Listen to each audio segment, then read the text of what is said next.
Okay, this week we're talking about the sponsorship relationship. Now, last week I spoke to you about the sponsorship conversation, and I introduced you to the sponsorship triad, right, which is the 3-part process that I teach you inside Be the First on how to win a sponsor. So last week I started with step 3 or part 3 of that sponsorship triad. And this week I'm talking to part 2 of that triad, which is the sponsorship relationship. And for completeness then, part 1 of that triad is the sponsor candidate. Okay. So you may be wondering and thinking, well, hang on a minute. Why did Caroline start with part 3? If this is a 3-parter, why did she start with part 3 and then is only now doing part 2?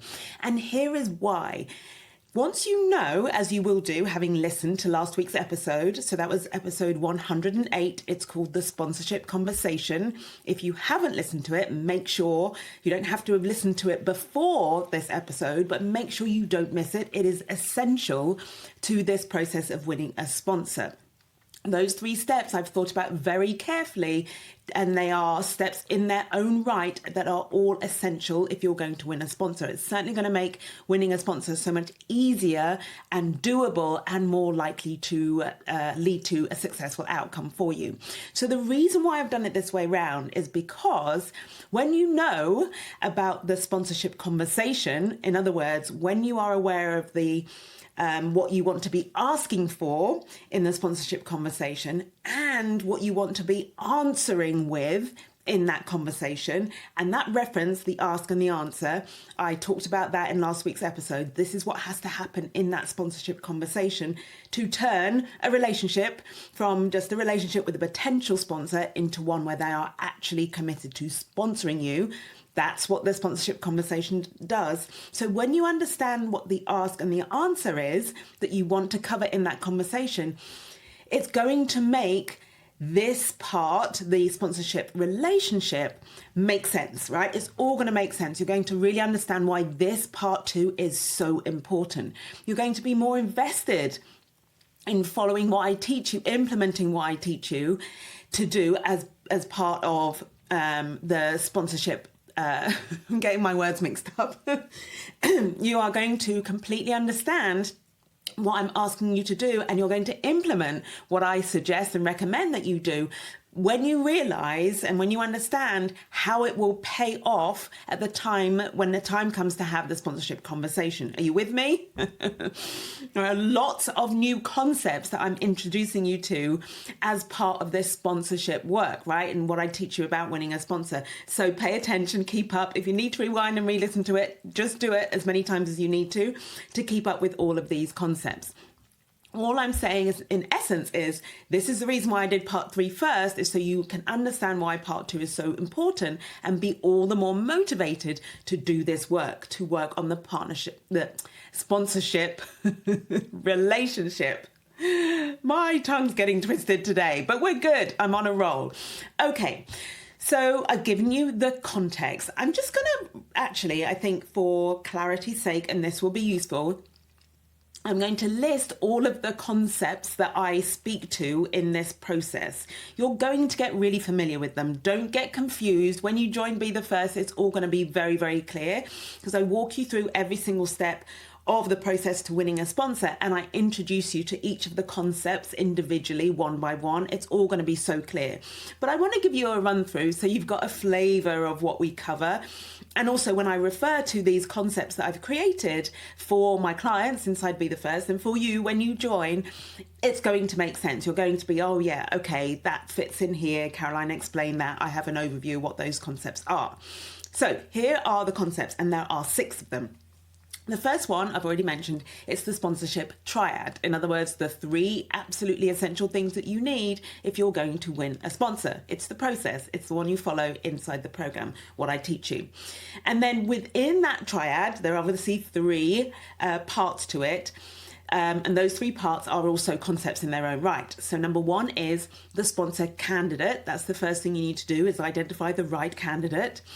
Number 2 is the sponsorship it's the sponsorship relationship, and that's the topic of this episode. Number 3 is the sponsorship conversation, right? And that is the topic of last week's episode of Legal Imposters. Okay, so that's 4 concepts altogether, right? The triad, the sponsor candidate, the sponsorship relationship, and the sponsorship conversation. A 5th concept is the sponsor promise. Now, this is something that you want to, I want to use the word extract, but it sounds a bit brutal, but it is what you want from the sponsor, right? From when you have that sponsorship conversation, which is part 3 of that triad, what you want to exact, I think, rather than extract, I'm not sure which is the right word, write in and tell me, what you want to get out of it is a promise on the part of the person who is agreeing to be your sponsor. And that promise speaks to the specific action that you have asked them to take and they are committing to take on your behalf. Okay, so, and there are 5 different elements of that. I'm going to talk to that later on in the episode today, but just for the sake of you getting familiar with these concepts, one of those concepts is the sponsor promise, the thing that your sponsor promises to do on your behalf. And in my view, is what is required in order for a sponsor to really take responsibility for that role as a sponsor. So if you are a sponsor and you're listening, make sure you pay attention to those 5 key things that I recommend you promise that make up the sponsor promise, right? In order for you to be a really, really successful and a really good sponsor to your sponsee. And then the final concept I've already mentioned again, but just so you know for completeness, it's the ask and the answer. This is what happens within the sponsorship conversation. All right, so lots going on in here. It's a really juicy topic. This series, I really thought about, like in terms of the podcast episodes I do and how I talk about it in Reels and on social media, I've really put in a lot of effort to making this something you can go and implement straight away, right? This is gold. I teach this inside the program. My paying clients are taught this. And of course, I walk them through every step. I coach them on their specific scenarios. So when you join Be the First, it's about the implementation and the coaching. That's what you get in addition to just obviously in these episodes, I'm just giving you the process, right? I'm giving you the recommendation and the teachings, but you're not getting the implementation. And that's the big difference, right? This is why you join. It's so that you'll actually do this work.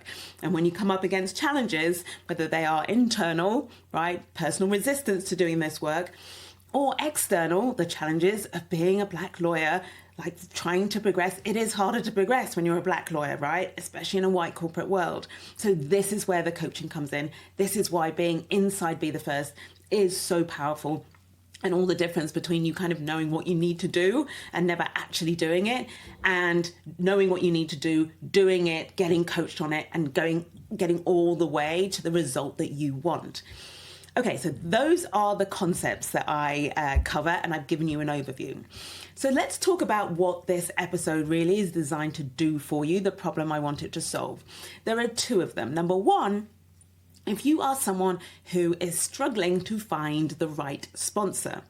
And actually what I mean by struggling is, and where I see this come up with clients inside Be the First, it's where your direct line manager or your partner, the person you do most work for, they're the most obvious person to sponsor you, but they're not the right sponsor candidate. I haven't gone into any detail yet on what the right sponsor candidate is. I will most likely do that in next week's episode. But suffice it to say that the right sponsor candidate does have some influence, is part of the big conversations, gets invited into rooms where decisions are made. There is no point having a sponsor who doesn't have any sway, a sponsor who is on their way out, a sponsor who is not very well regarded. Let's say they're a partner, not particularly well regarded in the partnership. I'm not saying that having that person as a sponsor would do any harm, although potentially it might if we think about it, depending on the reputation of that sponsor. But it won't, that there'll be a limit to how well they can sponsor you if they don't actually have the influence and the access that you need that is necessary in order to fulfill the sponsor promise, right, of sponsoring you, advocating for you. I'll talk more about what that promise is in a moment. So this episode is perfect for you if the most obvious person to sponsor you isn't actually the right sponsor, the right person to sponsor you.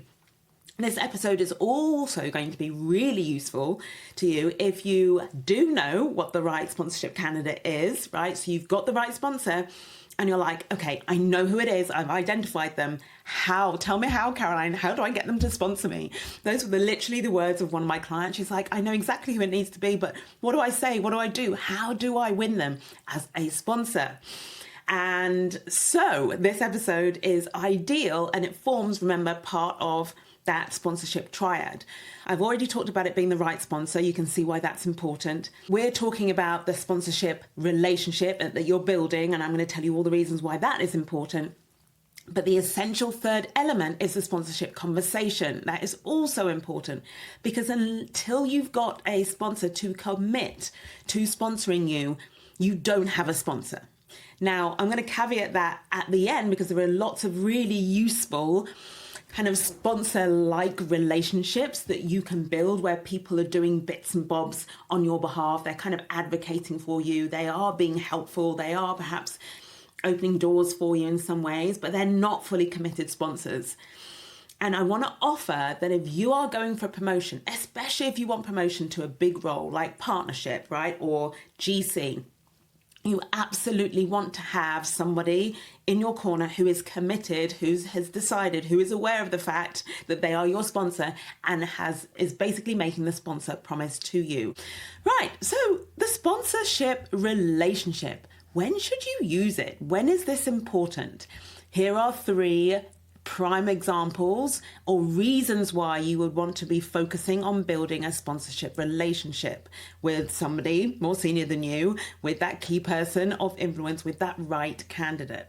Scenario number one, obviously you want to build a sponsorship relationship with someone who you have identified as the right candidate. So to win them as a sponsor, you want to build the relationship, because that's part 2 of this sponsorship triad. So that's really obvious, right? You want to win a sponsor.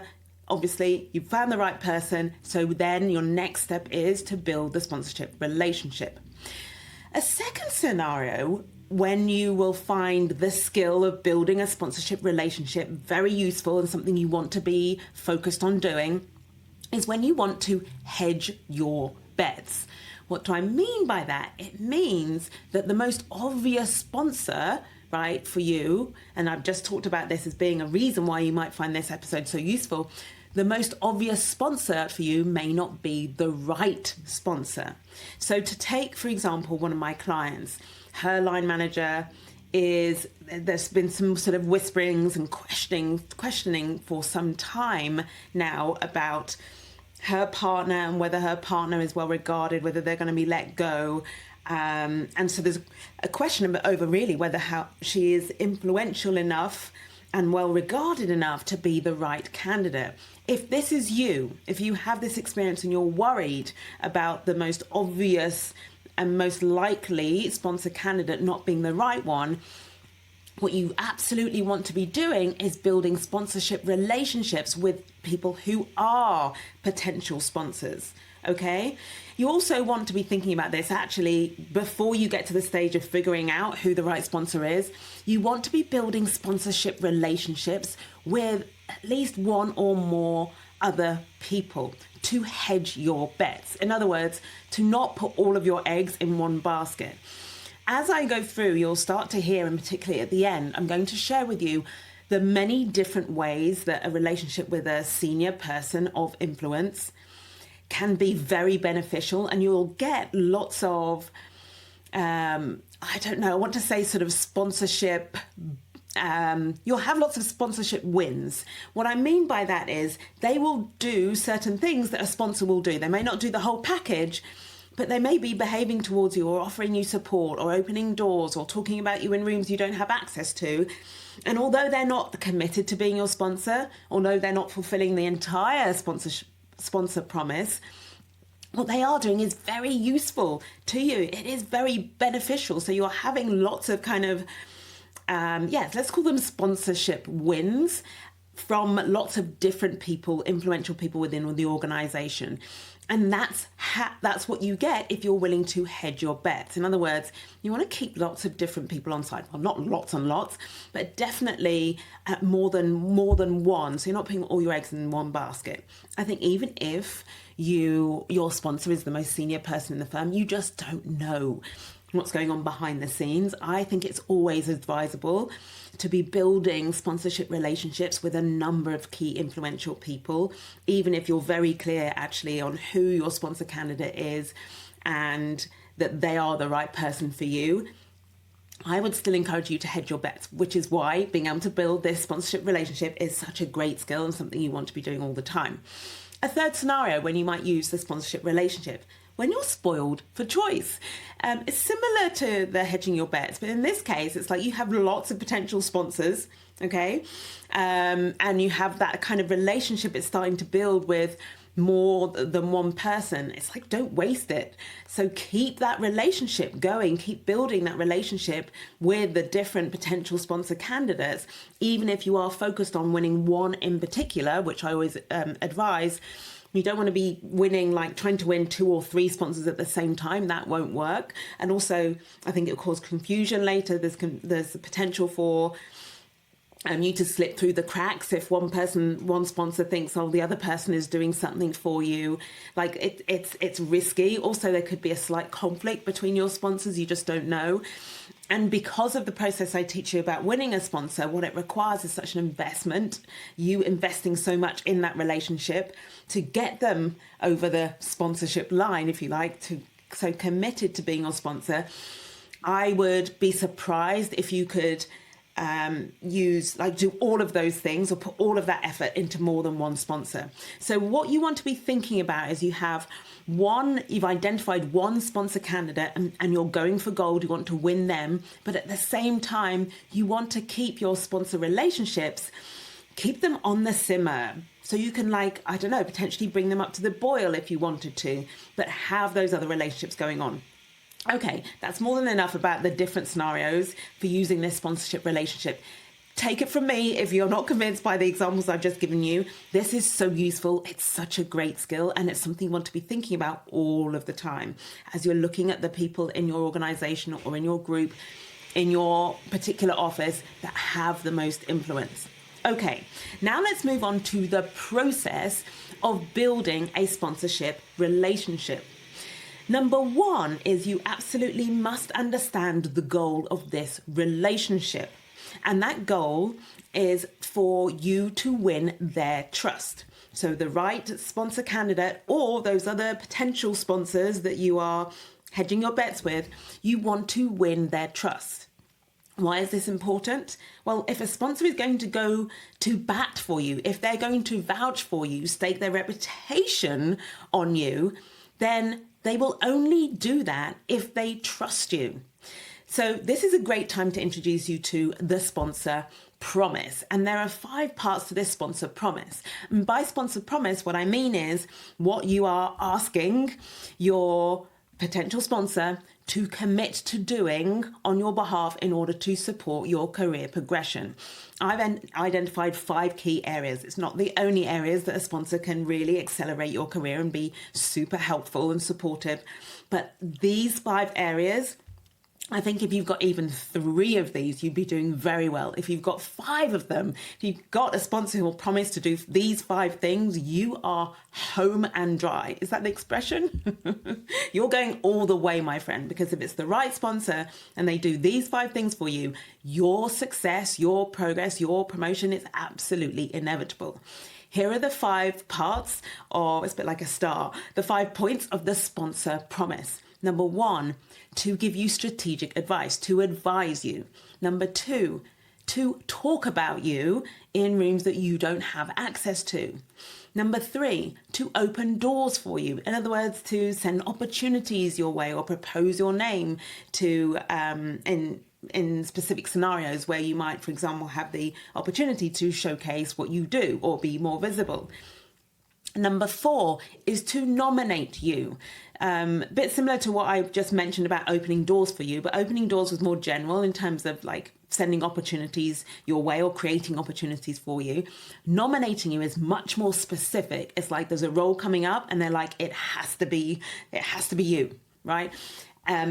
Classic example, the ultimate example is when they're talking about who's going to be put up, for example, for partnership, or who's going to be considered for that next promotion. If you're in-house, it's like your sponsor is going to say it has to be Caroline, right? They are going to put your name in the ring, in the running for a particular role or a particular promotion. That's the nomination. And then the fifth part of this 5-part promise, which is the icing on the cake, is they are going and willing to campaign for you. In other words, they're literally going to persuade other people that you are the right person for the job. You are the one that should get the promotion over everybody else. Yeah, can you hear how incredibly powerful it would be to have somebody, a key person of influence in your organization or firm, who is willing to do all 5 of those things? Like, can you imagine how quickly your career will accelerate, how many opportunities will come your way, how many people will know about you and how great you are when you have a sponsor who has made that promise to you? It is amazing, right?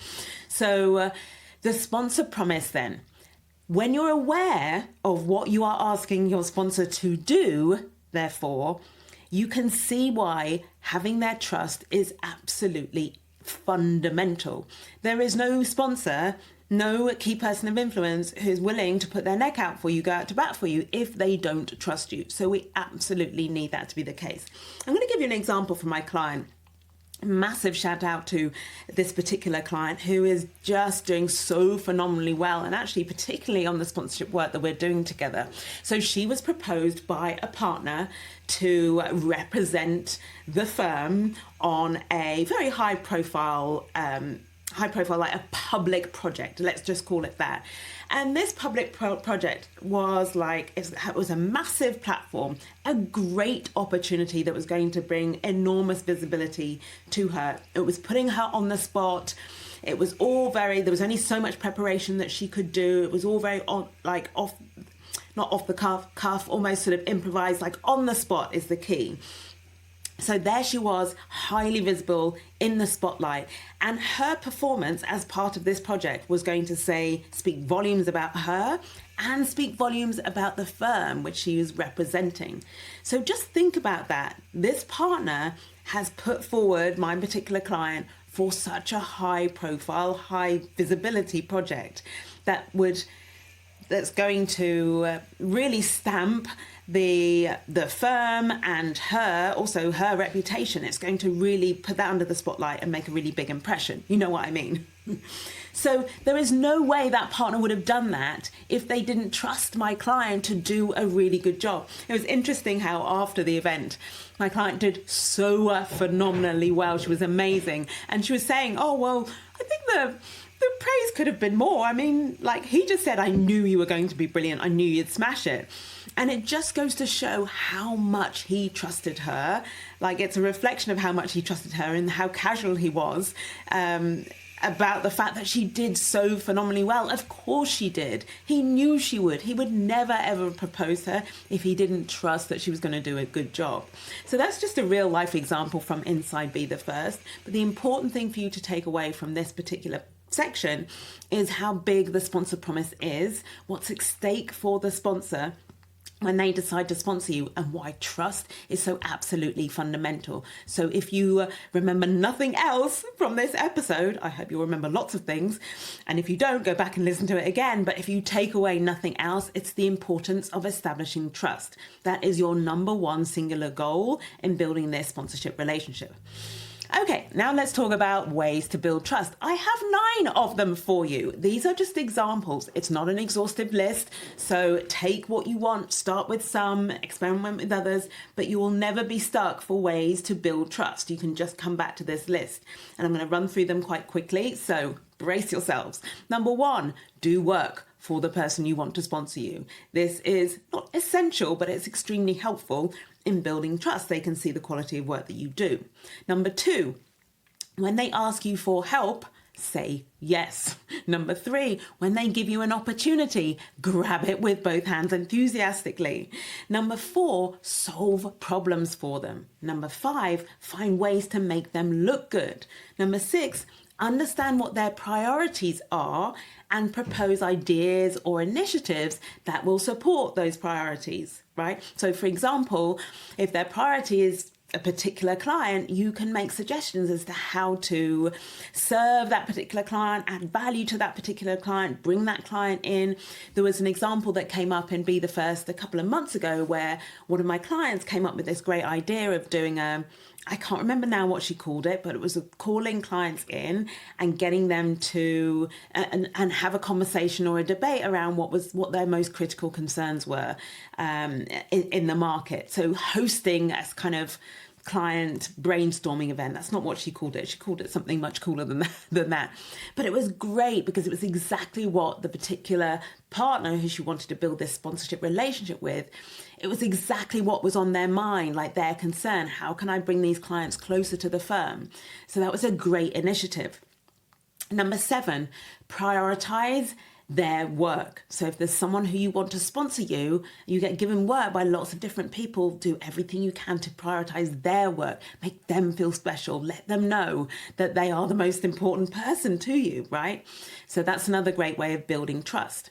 Number 8, take things off their hands. Clients love that. So again, an example from Be the First where a client her partner is always rushing, always so busy, very difficult to get hold of, always traveling. And so she started to just notice, pay attention to the things that were being left undone or slipping behind. And she was offering to take things off her plate, off the partner's plate. I mean, what a wonderful thing to have is a senior lawyer who comes and says, oh, I can take care of that for you. Yeah, a great way to win trust. And then number 9, it's to receive and implement feedback. I think it speaks volumes if you take on board the feedback that a more senior, like a key person of influence gives you. If you can take that on board, implement it and show them how you've implemented it, not tell them you've implemented it, show them that it has been implemented. That creates an enormous amount of trust because anybody who can take feedback and then apply it immediately and improve is going to be someone you are willing to trust because you know you're always going to have an open line of communication with them and be able to sort of mold and shape and influence how they develop. Very appealing for a sponsor to sponsor someone who they know is going to be receptive to their advice.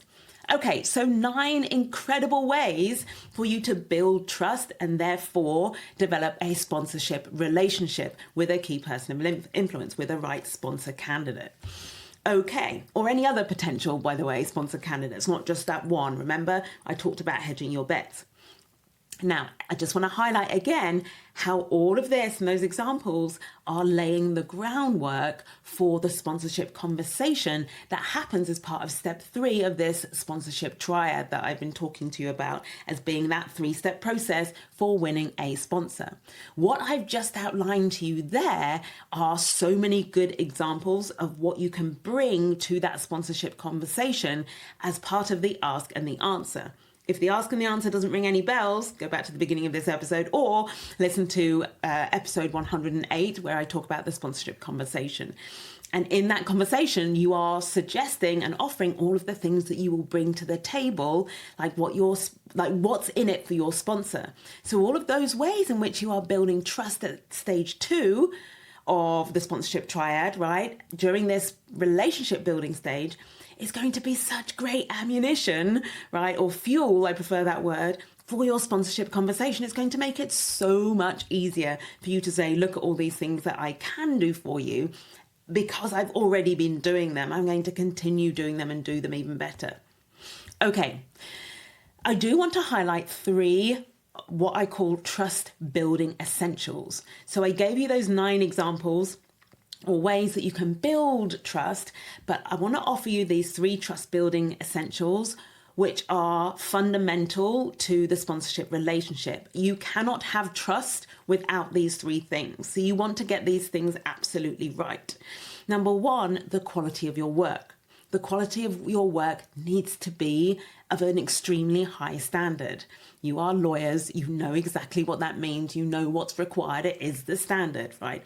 I think what I want to catch there is there's just no room for sloppiness, or if you are sloppy, if you are quote unquote, I'm not calling you lazy, but your approach to a piece of work has been lazy, or your execution has been lazy, a sponsor will not want, no one will want to be your sponsor if your work is sloppy. So quality work is a fundamental, right? Number two, honor your word. Remember, we're talking about building trust. That means doing what you say you are going to do. And this includes doing it within the timeline, the time frame that you have given. My friends, I teach you time control inside Be the First.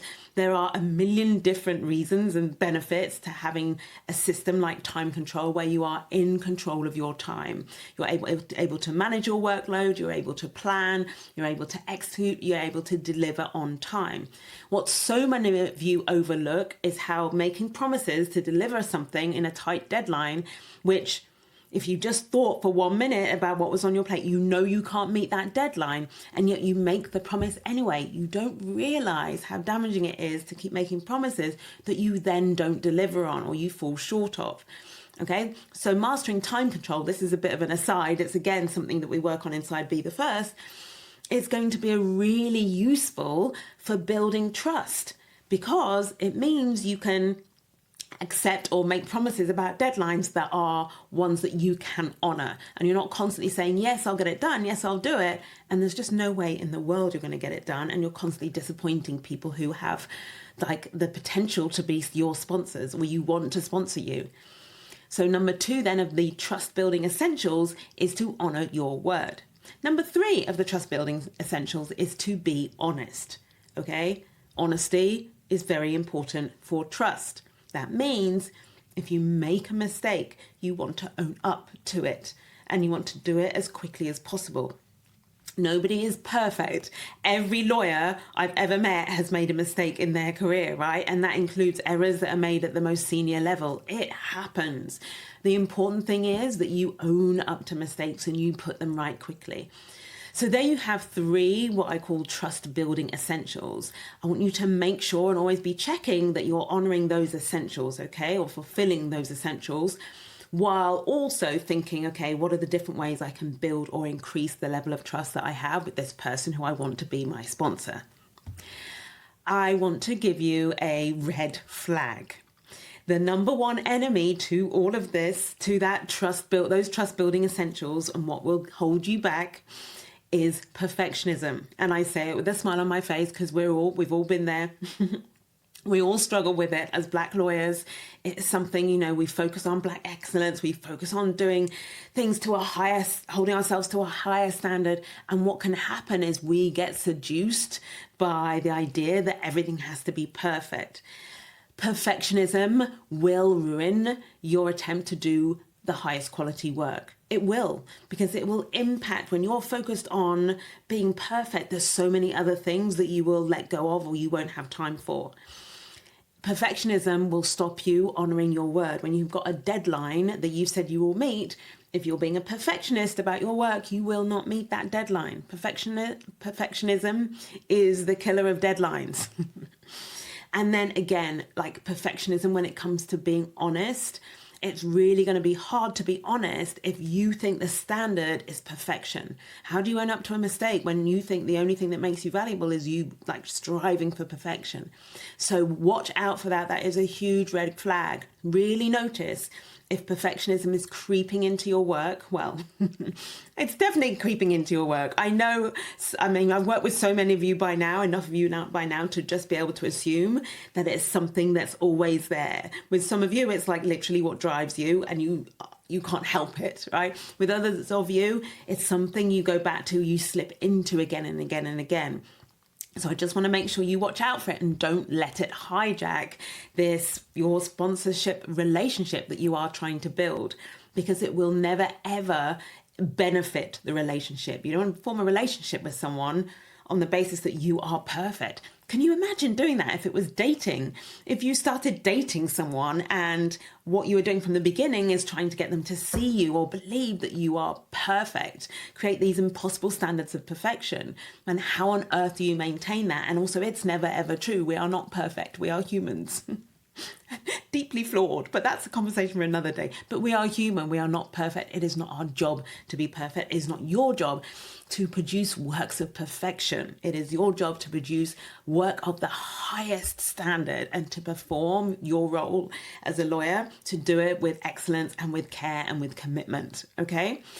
All right. So we've talked about 9 ways that you can build trust and develop that sponsorship relationship. I've talked about the 3 trust building essentials. Now I want to warn you about what to expect when you go out to do this work. Number 1, one of your concerns for sure is going to be, well, I have nothing in common with this key person of influence. They're completely different to me. How do I know this is true? You're a black lawyer. Most of the key people of influence in your organization aren't like you. They don't look like you. They have very different culture or background to you. Most of them. And I want to say 99% of them. Okay, so there is a possibility, a danger.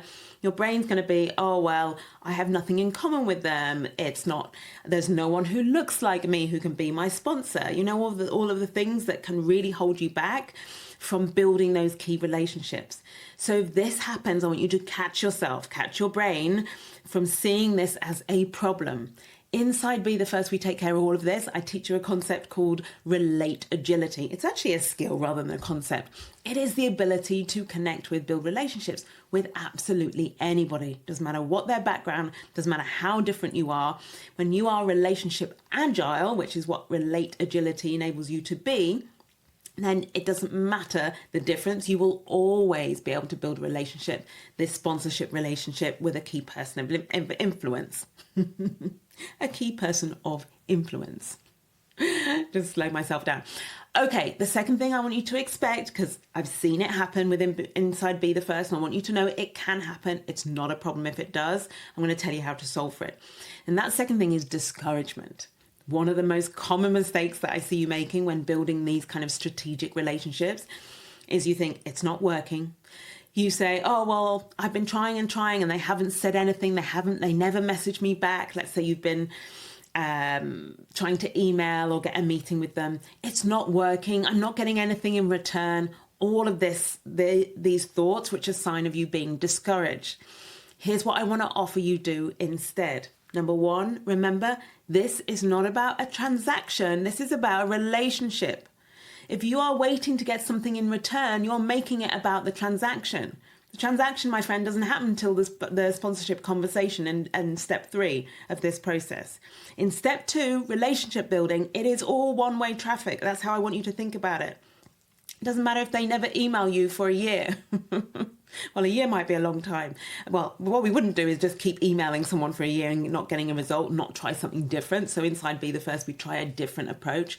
But for argument's sake, right, it's not about what you get in return at this stage. It's about what you are doing to build trust. So don't confuse the relationship with the transaction. They are 2 completely different things. Number 2, be patient, right? It takes time to build a relationship.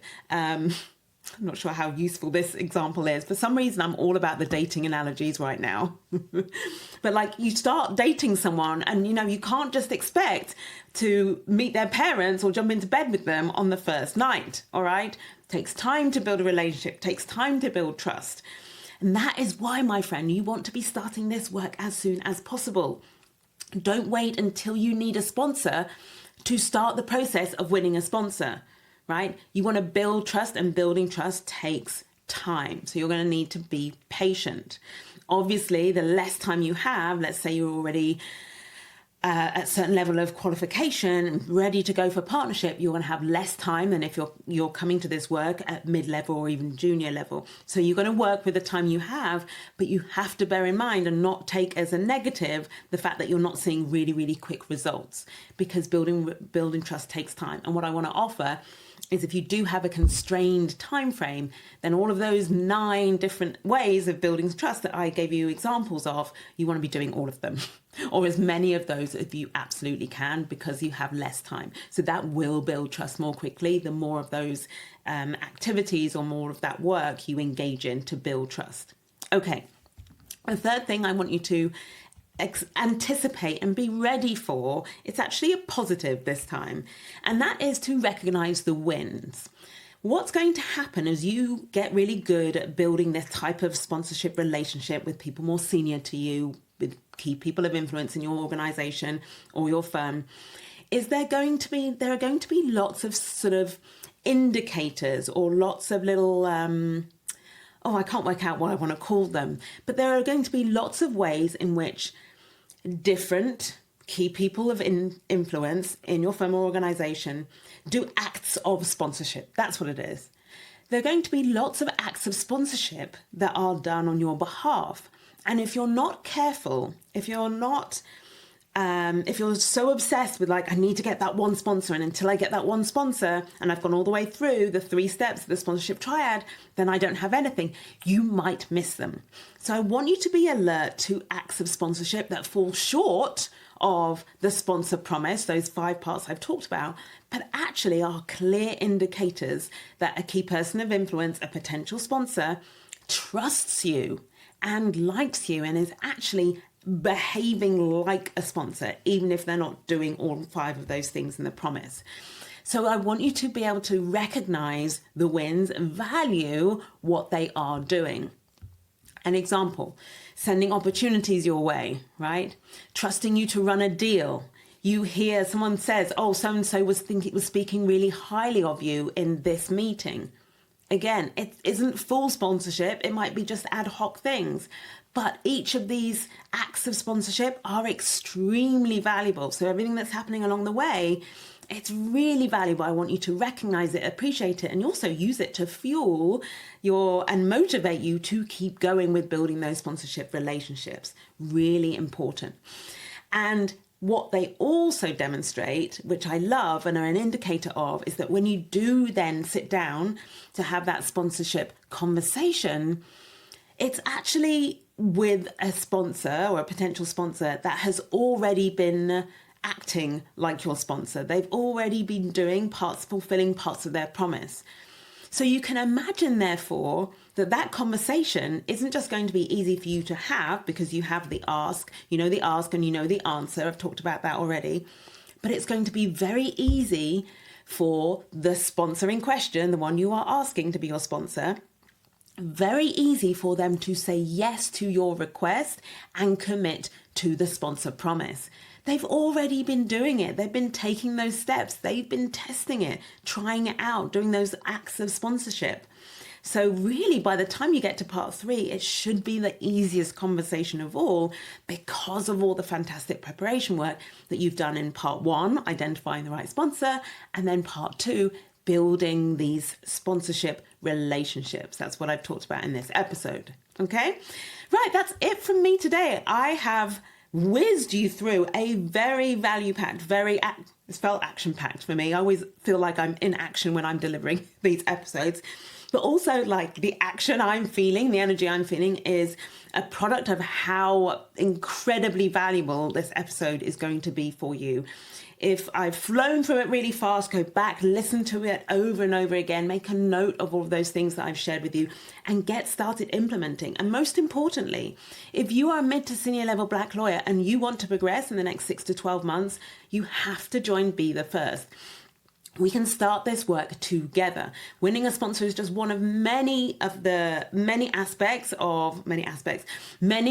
processes that I teach you within the program that are going to get you that promotion that you are seeking. And remember, as I said earlier, don't wait until it's time for them to decide who's on the partnership track or time for them to decide who they're promoting next year. Don't wait till then. You want to start this work right now. All right. So the next enrollment for Be the First is coming in December. It's now the end of October, so you have lots of time to prepare. And I want you to have this time to be following my content, listening to the podcast or watching the videos on YouTube, reading my emails and really thinking deeply about what you want for your career, where you want to be next year, and so that when I open the doors in December to enroll you for a January 2026 start, you are already decided. So start the thinking now, enjoy this episode, start implementing, start experiencing this work in practice. And also make a note of the ways in which you get stuck, you might be getting stuck, and I will coach you on when you join the program. That's it from me. It's been an absolute pleasure as always. I will be back next week where I might be talking about the sponsorship promise, or I might talk about the right sponsor candidate. I'm not sure yet, I haven't decided. But whatever it is, you can guarantee it is going to be packed with value and my usual smiley, energetic self. I will see you next week. Have a beautiful week, my friends. Bye for now.